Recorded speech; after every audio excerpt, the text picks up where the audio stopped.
Welcome to Idol Linda Vlog. Please watch my videos.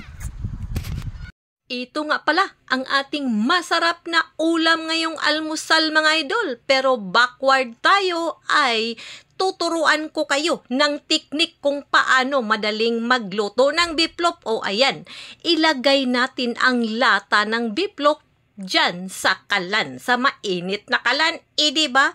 Sino ba naman ang hindi lalabas sa sobrang init sa kalan? Pero katulad natin, diba? Lalabas tayo ng bahay dahil sobrang init. Pero huwag tayong magpahiwa.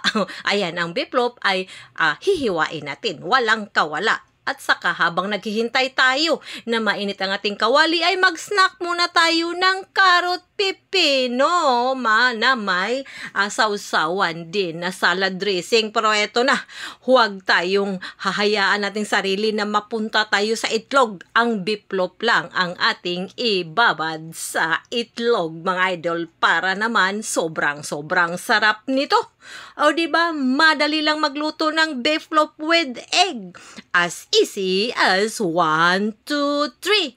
Dahil mainit ang panahon, kaya maya-maya pagkatapos na yung kumain ay lalabas tayo ng bahay para makasave sa aircon mga idol. Ay gala-gala tayo sa mall, diba?